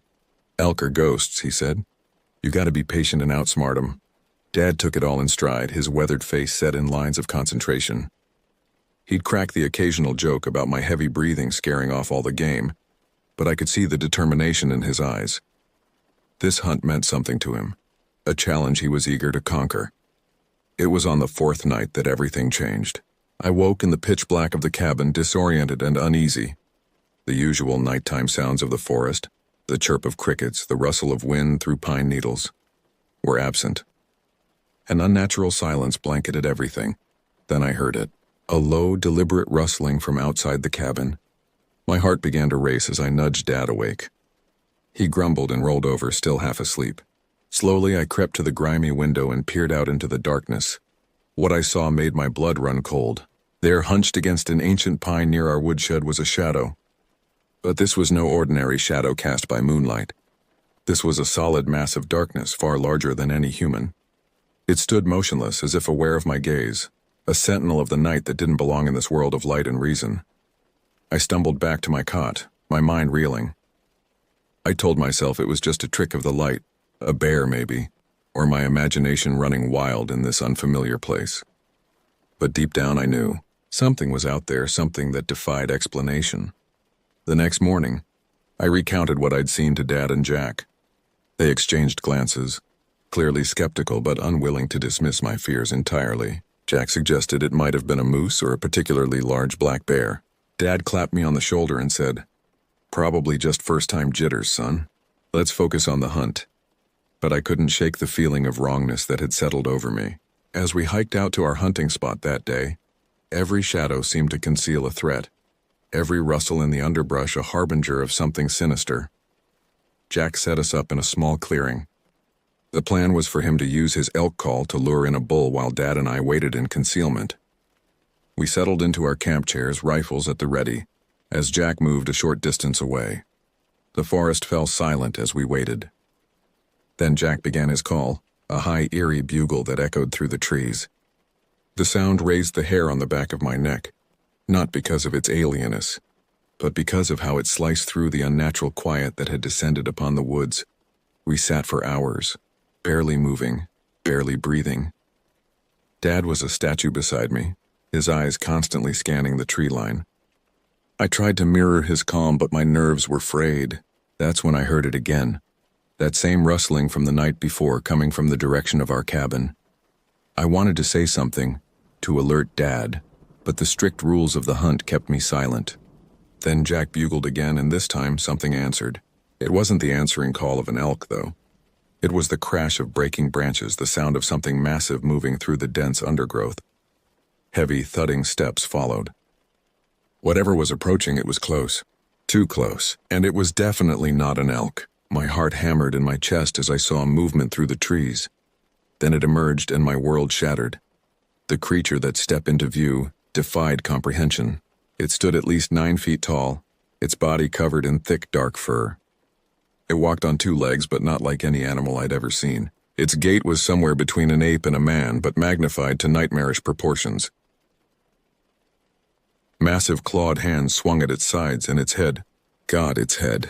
A long, tapered snout full of teeth, small eyes glinting with an intelligence that had no place in a forest creature. I froze, unable to move, unable to think. Beside me, Dad had gone rigid, his knuckles white on his rifle. The monster, because what else could I call it? Stopped about 30 feet from our position. It seemed to study us, its head tilting in an almost quizzical manner. For a terrifying moment, I thought it might try to communicate. Then it let out a bone-chilling growl, low and rumbling that seemed to vibrate the very air around us, and it charged. Dad was on his feet in an instant, his rifle already at his shoulder. The boom of the first shot jolted me back to reality. I scrambled for my own weapon as Dad fired again and again. The creature flinched with each impact but kept coming, its speed terrifying for something so large. My hands shook as I raised my rifle and squeezed the trigger. The recoil slammed into my shoulder, but I barely felt it. I fired again and again, the sound of our combined shots deafening in the confined space of the clearing. The monster roared in pain and fury. It stumbled, crashing into a nearby tree with such force that dead branches rained down around us. For a moment, hope surged through me. Maybe we'd heard it enough. Maybe we had a chance. But the thing wasn't done. It lunged back to its feet with shocking agility, barreling through the underbrush like a freight train of fur and claws. We kept firing until our rifles clicked empty, the echoes of gunfire rolling through the mountains like thunder. And then, as suddenly as it had appeared, the creature vanished. The forest fell silent once more, broken only by the ping of hot shell casings hitting the ground and our ragged breathing. We waited, every muscle tense, for any sign of the monster's return. 1 minute passed, then 2. I became acutely aware of every sound. The rustle of leaves, the creak of branches in the wind. Dad's face was a mask of grim determination, his eyes scanning the tree line for any hint of movement. Slowly, cautiously, we began to move forward. We followed the trail of destruction left by the creature's charge. Broken branches, churned earth, but strangely no blood. How could something take that many hits and not leave a trace? That's when I saw it. Pressed into a patch of soft earth was a single massive footprint.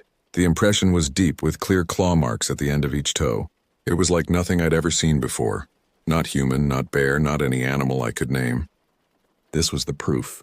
This thing was real. We backtracked to the cabin, moving in a tight formation with Jack on point. Every sense was on high alert, straining for any sign that the creature was still out there. But there was nothing. Just an oppressive silence that seemed to watch us with malevolent intent.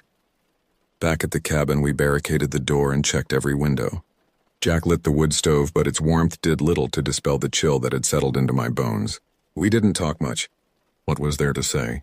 We'd seen something impossible, something that shouldn't exist outside of campfire stories and horror movies. We took turns keeping watch through the night.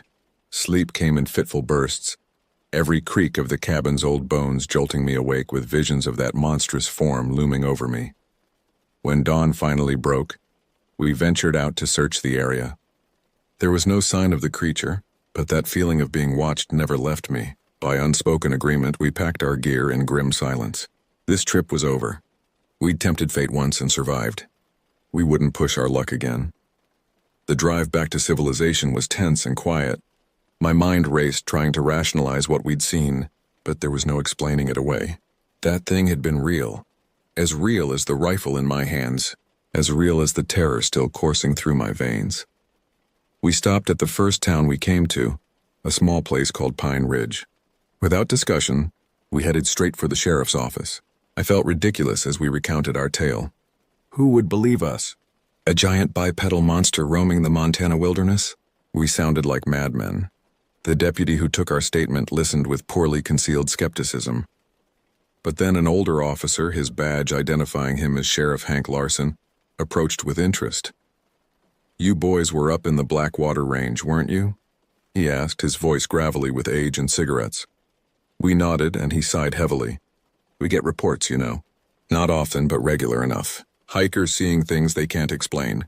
Hunters coming back with stories that don't make sense. He paused, his weathered face creased with concern. Couple years back, we had a group go missing up there. 5 people, never found a trace. A chill ran down my spine. People had disappeared in those mountains, and we had come so close to joining them. I looked at Dad and saw the same realization in his eyes. Whatever was out there, it had been taking people for years. Sheriff Larson took a detailed report, writing down every aspect of our encounter. When he was done, he looked at us seriously. "I can't say I know what's going on up there," he said. "But I believe you saw something. And I promise you we're going to look into it." As we left the sheriff's office, a heavy silence fell over us. There was an understanding now, a shared knowledge of something beyond the normal world. We drove away from Pine Ridge, and I never looked back. But the memory stayed with me. In the years since, in the quiet of night when the shadows grow long, I sometimes see that dark shape moving through the trees. I hear the crash of its footsteps, the rumble of its inhuman growl. The terror is as fresh as the day it happened. But I also remember the look in Sheriff Larson's eyes. It wasn't dismissal I saw there, but a spark of recognition, a determination to uncover the truth. Maybe with enough people speaking up, with enough evidence gathered, we can shed light on what lurks in the dark corners of our world.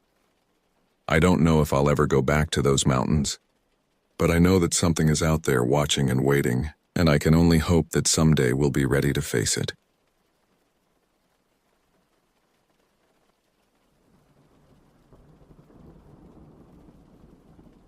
I never thought I'd be the one to tell a tale like this. My name is Jack Thornton, and I've always been a pragmatic man, more concerned with the tangible realities of life than the whispers of the supernatural. But after what happened in the dense forests of northern Minnesota, I can no longer deny that there are things in this world beyond our understanding. It all started when the pressure of my job at the steel mill in Duluth began to suffocate me. 12-hour shifts, 6 days a week, had left me feeling like a ghost of my former self. The constant clanging of machinery and the acrid smell of molten metal had seeped into my bones, leaving me desperate for an escape. That's when I remembered my old Uncle Pete's cabin up near the Boundary Waters. The cabin was a relic from a bygone era, a sturdy log structure nestled deep in the heart of the wilderness. It had been years since anyone had visited, but I figured it would be the perfect place to decompress and find my center again. I packed up my old Ford pickup with supplies for a week, tossed my canoe on top, and hit the road north. The first few days were exactly what I needed. The silence of the forest was a balm to my frayed nerves. I spent my mornings paddling across the crystal-clear lake, dropping my line into the cool waters and reeling in plump bass for dinner. Evenings were spent on the porch puffing on cigars and losing myself in the vast tapestry of stars overhead. It was paradise, pure and simple. But on the fourth night, something changed. I woke up in the middle of the night, heart racing, with the distinct feeling that I wasn't alone. The cabin creaked and groaned around me, but there was something else, a sound just on the edge of hearing. It was like breathing, but deeper, more guttural.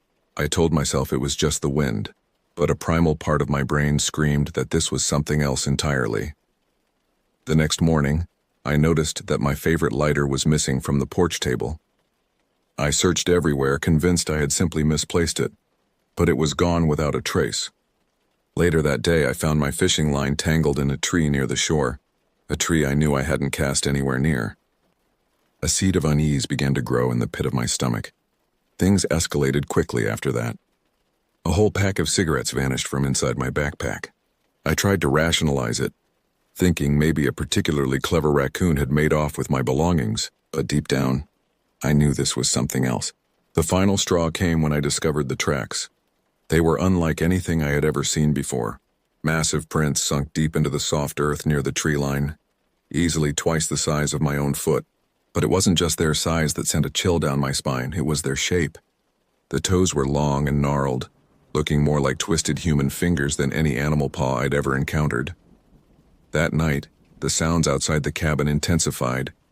Heavy, rasping breaths circled the structure, punctuated by the snapping of twigs and the rustle of something large moving through the underbrush. I huddled in my bed, clutching my hunting rifle, every muscle tense as I strained to track the movements of whatever was out there. Just when I thought it couldn't get any worse, a rock smashed through the bedroom window, showering me with broken glass. I leapt to my feet, rifle at the ready, but when I peered out into the darkness, there was nothing there. Just the wind whispering through the pines and that overwhelming sensation of being watched. Sleep was impossible after that. I spent the rest of the night with my back to the wall, jumping at every creak and groan of the old cabin. As the first light of dawn began to filter through the trees, I made a decision. I wasn't going to run. Whatever this thing was, I needed to know what I was up against. I started leaving things out as bait, a flashlight one night, some beef jerky the next. Each morning, the items would be gone without a trace. The creature's hunger seemed to be growing, along with its boldness. It was drawing closer, and I knew a confrontation was inevitable. That confrontation came on the 7th night of my stay. I was sitting on the porch, rifle across my lap, straining my eyes against the darkness. And then I saw it. It emerged from the tree line like a nightmare given flesh. Towering at least 9 feet tall, its body was covered in matted, tangled fur. Its face was shrouded in shadow, but I could make out the gleam of yellow eyes and the flash of wickedly sharp teeth. But it was the hands that truly horrified me. Massive things with elongated fingers that looked more like gnarled tree branches than any human appendage. I raised my rifle, heart thundering in my chest, but before I could squeeze off a shot, the creature darted behind a massive pine with surprising agility for its size. I waited, frozen for what felt like hours, but it never reappeared. The next morning, I found the mangled carcass of a deer by the lakeshore. It hadn't been eaten, just torn apart in a display of terrifying strength. The sight of it turned my stomach and cemented the realization that I was no longer on a relaxing getaway. This was a fight for survival. I spent the day fortifying the cabin as best I could. I nailed boards across the windows, barricaded the door with every piece of heavy furniture I could find, and took stock of my dwindling ammunition. As night fell, the shadows seemed to reach for me with grasping fingers. I positioned myself in the main room, weapons at the ready, and waited. The attack came just after midnight. The thud of massive feet approached the cabin, followed by the splintering of wood as the creature tested the door. It circled the structure, its guttural roars raising the hair on my arms. When it couldn't gain entry, it began smashing at the boarded-up windows. I fired blindly through the broken panes, the muzzle flash momentarily illuminating the beast's terrifying visage. It retreated with a bellow of pain or rage, I couldn't tell which. The acrid smell of gunpowder mingled with the creature's musky, rotting stench that seeped into the cabin. For a while, everything went quiet. I strained my ears, wondering if I had managed to drive it off. Then the screaming started. It wasn't the roar of the beast this time. It was a human scream, a woman's voice filled with abject terror. The sound cut through me like a knife, abruptly silenced with a sickening gurgle. I remembered seeing a couple setting up camp a few miles down the lake earlier in the week. My blood ran cold as I realized this creature's appetite wasn't limited to deer. The rest of the night passed in a haze of adrenaline and fear. I fired into the darkness whenever the sounds drew too close, yelling myself hoarse in a futile attempt to scare the beast away. A part of me knew I was trapped, that my chances of survival were slim, but another part, the stubborn core that had gotten me through the toughest times at the mill, refused to give up. When the first light of dawn finally broke through the trees, the cacophony outside faded away. I waited another hour, ears straining for any sign of the creature's presence before I dared to step outside. The area around the cabin was a mess of massive footprints and broken branches. A trail of those monstrous tracks led back into the depths of the forest, along with the lingering smell of something wild and unnatural. I didn't waste any time. I grabbed my keys and ran for my truck, my legs feeling like jelly after the night's ordeal. The old Ford roared to life, and I peeled out of there, gravel spraying behind me as I raced down the overgrown access road. I was about 5 miles from the main highway when I saw him, an old man standing by the side of the road, thumb out. Every instinct screamed at me to keep driving, but something in his weathered face made me stop. He climbed into the passenger seat, his rheumy eyes studying me intently. "You've seen it, haven't you?" he asked without preamble. "The thing in the woods." I nodded, my throat too tight to speak. The old man sighed, a sound heavy with resignation. "Folks around here call it the Shadow," he said. "Been taking people for generations. Hikers, campers, locals who wandered too far into its territory. The authorities don't believe us, of course. They blame it on bears or exposure or people just getting lost. But we know the truth." He went on to tell me stories, tales passed down through families of an ancient evil that stalked the deep woods. A creature of hunger and rage that had existed long before the first settlers arrived in the area. The Shadow, he said, was drawn to isolation and fear. It fed not just on flesh, but on the terror of its victims. We reached the small town of Pine Creek, a cluster of weathered buildings huddled around a single main street. The old man directed me to the sheriff's office, a squat brick building with a pair of patrol cars parked out front. "Tell them what you saw," he said as I climbed out of the truck. "They might not believe you at first, but if enough people speak up, maybe something will finally be done." I nodded my thanks and watched as he shuffled off down the street. Taking a deep breath, I pushed open the door to the sheriff's office. The next few hours were a blur of questioning and barely concealed skepticism. I told my story over and over, to the sheriff, to his deputies, and finally to a stone-faced FBI agent who had apparently been called in from the field office in Duluth. They took my statement, cataloged the scratches on my arms from boarding up the windows, and sent a team out to investigate the cabin. I expected to be dismissed as a lunatic, but something in my story must have struck a chord. The agent revealed that there had been a string of disappearances in the area over the past few years. Hikers and campers who had vanished without a trace. My account, while fantastical, provided a potential explanation for what had been happening. A search party was quickly assembled, a mix of law enforcement, park rangers, and local volunteers. They asked me to guide them back to the cabin, to retrace the path of the creature's tracks. Every instinct screamed at me to refuse, to put as much distance between myself and those woods as possible. But I knew I couldn't live with myself if I didn't try to stop this thing from hurting anyone else. We set out just after noon, a convoy of trucks and SUVs winding up the rutted access road. The woods seemed different in the daylight, less menacing, but I couldn't shake the feeling of being watched. We reached the cabin and I could see the shock on the faces of the others as they took in the destruction. The splintered door, the claw marks gouged into the logs, the massive footprints in the soft earth. The FBI agent took charge, organizing the group into search teams. I found myself paired with a grizzled local hunter named Bill, his weathered face set in grim determination as we set off into the forest. We followed the trail of broken branches and massive prints, our progress slow as we scanned the shadows for any sign of movement. The day wore on, the forest growing darker as the sun began to set. Just as I was about to suggest we turn back, we stumbled upon a clearing. The ground was littered with bones, deer mostly, but some looked disturbingly human. At the far end was the mouth of a cave, a yawning black hole in the rock face. The stench hit us like a physical force, the reek of decay and something far more primal. Bill radioed for backup, his voice tight with barely controlled fear. Within minutes, the clearing was swarming with armed men, their flashlight beams cutting through the gathering gloom. That's when we heard it. A low, rumbling growl that seemed to come from the very earth itself. The cave mouth suddenly looked like the maw of some great beast, and I knew with terrible certainty that we had found the lair of the shadow. What happened next is still a blur in my mind. The creature exploded from the cave entrance, a whirlwind of matted fur and razor-sharp claws. Gunshots rang out, the muzzle flashes illuminating its terrifying form in strobing bursts of light. I caught glimpses of its face, a twisted, almost human visage contorted in a rictus of rage. I fired my own weapon, the recoil jolting through my arms, but it seemed to have little effect. The shadow moved with impossible speed for its size, lashing out with those horrifying hands. Men fell, their screams of pain and terror mixing with the creature's ear-splitting roars. In the chaos, I found myself face to face with the monster. Those yellow eyes locked onto mine, filled with an intelligence and malevolence that froze me to my core. Its massive hand shot out, fingertips barely grazing my chest as I stumbled backward. I fell, scrambling away as the shadow loomed over me. Just as I thought it was the end, a deafening explosion rocked the clearing.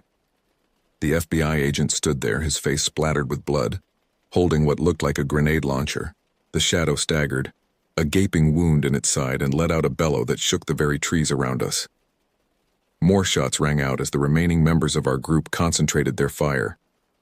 The creature thrashed and roared, but finally, mercifully, it collapsed to the forest floor with a ground-shaking thud. The aftermath was a nightmare of bureaucracy and secrecy. Men in hazmat suits descended on the area, whisking away the creature's massive corpse. We were all debriefed, sworn to secrecy, and sent on our way with stern warnings about the consequences of speaking about what we had seen. But the truth has a way of trickling out. Rumors spread through the small towns of northern Minnesota. The string of disappearances came to an abrupt halt.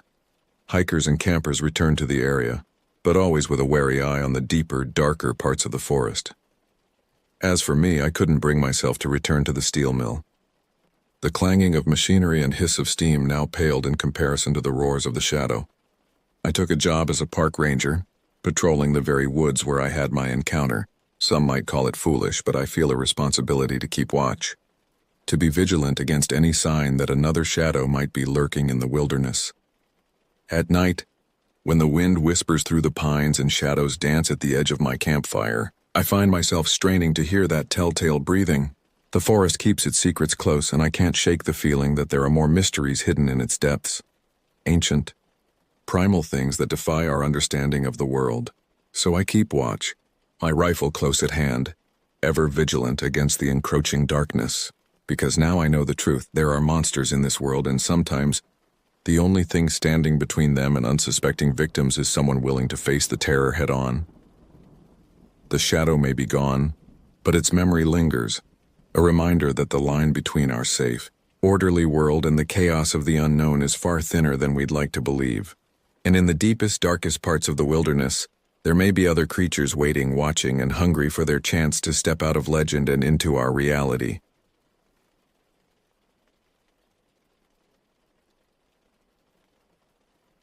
My name is Benjamin, though most folks call me Ben for short.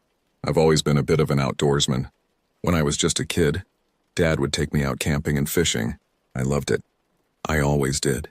Now don't get me wrong, I like the city life, grew up in it, still live in one now. I like concerts, bars. I like having everything I need within a 5-minute drive. But sometimes a guy just needs to get away from it all. My buddies back at the office, they never got it. Always making jokes about me, wanting to live out in the sticks or asking me why I'd rather spend my weekend shivering in a tent when I had a nice warm bed at home. Like any of them had ever slept outside a day in their lives. This past summer, I was feeling that need to get out strong. I needed the smell of pine needles and campfire smoke. I wanted to hear owls at night and the sound of the creek running over rocks. I told myself that I'd head out to the Shadow Mist National Forest up in Oregon. I knew a few good spots for setting up camp back in those woods. Places where I could disappear for a couple of days and not see another living soul. I packed my truck with my gear, my trusty old tent, sleeping bag, stove, lantern, everything I needed for a weekend alone. Hit the road right after work on Friday. 8-hour drive, but I didn't mind. Sometimes getting there is half the fun, right? I stopped at this roadside grill I knew of, grabbed a burger and a beer. By the time I got deeper into the woods, it was pitch black. Finally, I found my turnoff and headed down the old forest road, bumpy, full of potholes. The branches whipped against the sides of the truck and the headlights cut through the dust. Finally, I reached my clearing. Hell, if it weren't for the faint glow of the city lights off in the distance, I'd have been in complete darkness. But the stars. Damn, you don't get to see them like that in the city. I stretched my legs, took a deep breath. Yep, this was exactly what I needed. Unpacked the minimum this time, just tent, sleeping bag, and some food. I ate a sandwich and turned in. I was beat from the day. Figured I'd get a fire crackling in the morning and have some proper grub. The next day, that's what I did. Got a fire going, cooked some bacon and eggs, washed it down with strong coffee. Pure bliss, let me tell you. After that, I figured I'd do some exploring. It was always fun seeing what kind of stuff I could stumble upon in these woods. Plus, a walk would do me good. Hours went by. Just me strolling through the trees, enjoying the sun on my back. Now I've been in this forest before, but I never went too far off the familiar paths. I always liked the idea of getting a little bit lost, though. Makes you feel like a real adventurer, doesn't it? Well, this time I think I got myself more than a little bit lost. It wasn't long until I didn't recognize a thing. But hey, no big deal. I just backtracked a bit until I recognized a big old oak tree I'd seen earlier. Back at camp, I cooked up some sausages and beans. The good, simple stuff. I watched the fire die down to glowing embers and lay in my sleeping bag, staring up at those crazy stars. I was thinking about that funny coworker of mine, always talking about how camping was like paying to be uncomfortable. Idiot. I felt a deep wave of satisfaction wash over me. I'd rather be out here than anywhere else in the world. I fell asleep with a smile on my face. The morning wasn't as bright for some reason. Cloudy, a little drizzly. Figured I might pack up and head home a bit early if the weather didn't let up, but before I had a chance to decide, I heard it. At first it was so faint I told myself it was my imagination, kind of a rustling sound, mixed with something else. I sat stock still, listening. My heart was starting to pound a little faster. Then I heard it again, a little louder this time. It sounded like heavy footsteps snapping branches underfoot. Whatever it was big and it was coming closer. I froze. Adrenaline kicked in. Maybe it was a bear. I had never seen one out here, but you always hear those stories. I grabbed my axe. Not exactly ideal for a bear attack, but better than nothing. And then silence, absolutely nothing. It was like whatever had been out there had just vanished into thin air. I figured I must have been spooked by some deer or a raccoon. It had to be, right? Still, I kept a tight hold on that axe. Later that afternoon, I was doing the washing up when I heard it again. This time closer and definitely no deer. It sounded like... God, how do I even describe it? It was bipedal, I know that much, and huge. Every step it took sounded like it would shake the ground. And then there was a grunt. A deep guttural thing. It sent chills down my spine. My first thought was, get the hell out of here. I could be gone in 15 minutes. Back to the city, safe and sound, before this thing even knew where I was. But the other part of me, the stubborn part, whispered, stay and see what it is. I knew it was stupid. It was reckless. But damn it. Curiosity is one hell of a drug. I decided I would stay just for a bit longer, just to see. I was ready, though. Axe in hand, my senses prickling. My heart was racing like it was trying to jump out of my chest. I saw it later that day. It was moving along the tree line, and for a moment the sun shone through a gap in the branches. Now, my dad taught me a thing or two about hunting, so I've seen my fair share of animals. But what I saw in the woods, damn, I don't have a word for it. It was huge, 8 feet tall, maybe more, covered head to toe in a matted brownish fur. It had a long, flat face, longer arms than any animal I'd ever seen. But what got to me the most were the hands. They weren't paws and they weren't human, but they were something like both, with long, gnarled fingers. It loped along on its 2 legs, swinging its arms as it moved. I held my breath, watched it disappear deeper into the trees. It was gone as quickly as it had appeared. After that, the rain came down hard. Figured it was a good sign to pack up and go. I didn't break any speed records, let me tell you. Every cracking twig, every sudden noise had me whirling around looking for it. It was following me at first, I could tell. I kept catching glimpses of movement out of the corner of my eye, just at the edge of the woods. I was nearly back at my truck when I finally saw it again, just standing there among the trees, still as a statue. Its eyes, I didn't want to think about those, but it was staring right at me. It wasn't threatening. More like it was observing, like I was its science experiment. Now I'm no coward. But I admit it, I was getting scared. It wasn't until I threw a good-sized rock in its direction that it finally took off, just vanished into the trees like the first time. I threw my stuff in the truck and got the hell out of there. I didn't stop until I hit that burger joint again. I ordered a double cheeseburger, fries, and the biggest chocolate shake they had. I guess the city boy in me needed a taste of civilization after all that. Never did go back to those woods. My buddies still poke fun, and I don't blame them. The story's pretty wild. Half the time, I don't believe it myself. But then sometimes when it's real late at night and I see shadows moving outside my window, I wonder. The weeks following my return from Shadow Mist were unsettling, to say the least. I tried to go about my daily life, but I couldn't shake the feeling that something had followed me home. It started small, a scratching sound at my bedroom window in the dead of night, the sensation of being watched when I walked to my car in the morning. I chalked it up to paranoia, told myself I was just shaken up from my experience in the woods. But then things started to escalate. One night I woke up to find my living room in disarray. Furniture overturned, pictures knocked off the walls, and there, pressed into the carpet, was a single massive footprint. It looked almost human, but the toes were too long, the ball of the foot too wide.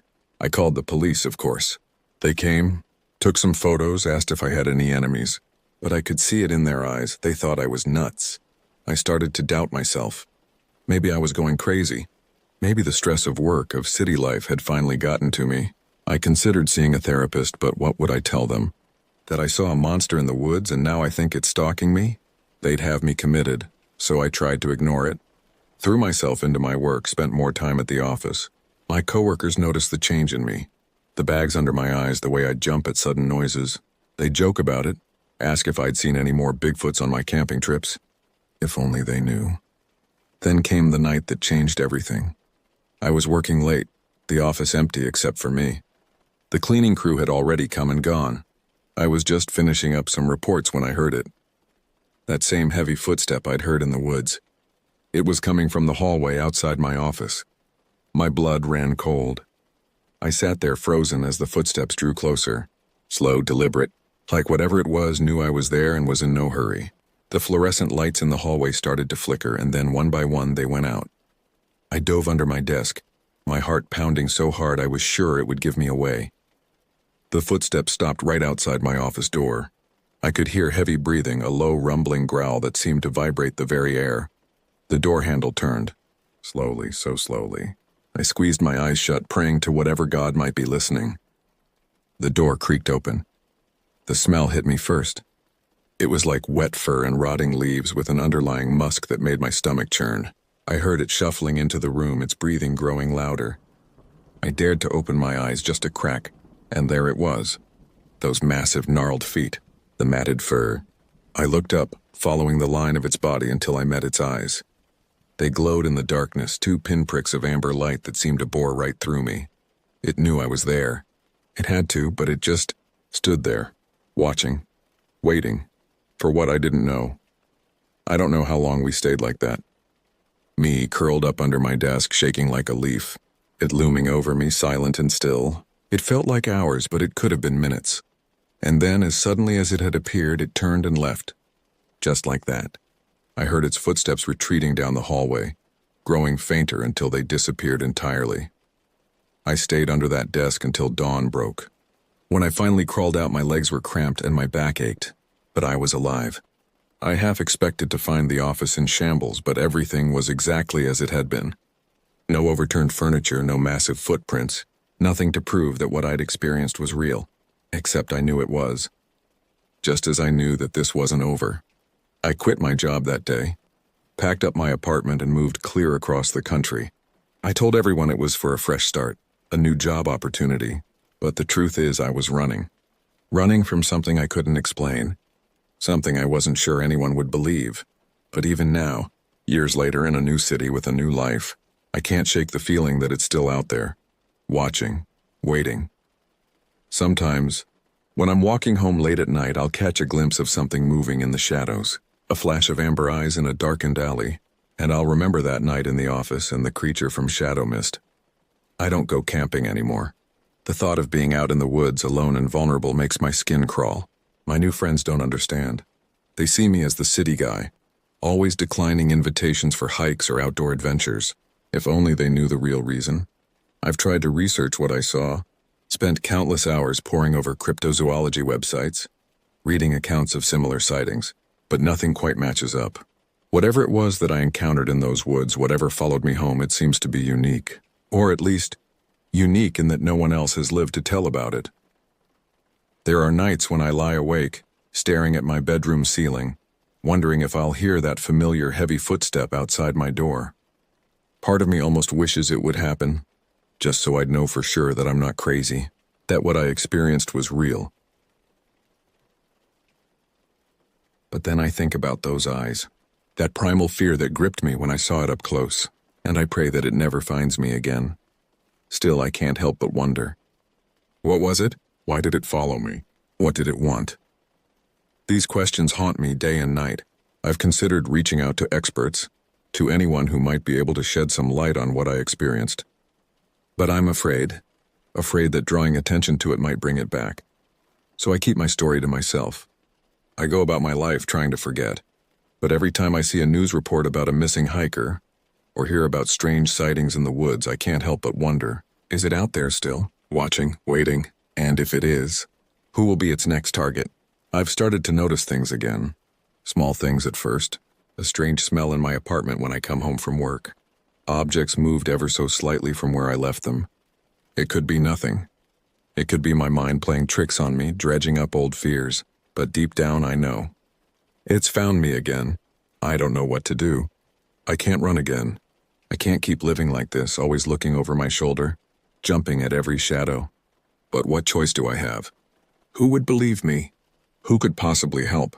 So I wait, and I watch, and I wonder when it will finally decide to show itself again. Because I know it will. It's patient, whatever it is. It can wait. But so can I, and this time I'll be ready. I have to be, because I can't live with this fear anymore. One way or another, this has to end. As I sit here writing this down, I can't shake the feeling that I'm being watched. Even now, in the safety of my own home, I feel exposed. Vulnerable, like prey. But I'm not prey. Not anymore. Whatever this thing is, whatever it wants, I'm done running. I'm done hiding. The next time I see those amber eyes in the darkness, I'm going to face them head on. Because the alternative? Living in fear for the rest of my life? That's no life at all. So here I am, waiting, watching, ready for whatever comes next. Because I know now, with absolute certainty, that something is coming. And God help me, I'm going to be ready for it. This is Benjamin signing off. If you're reading this, wish me luck. I have a feeling I'm going to need it.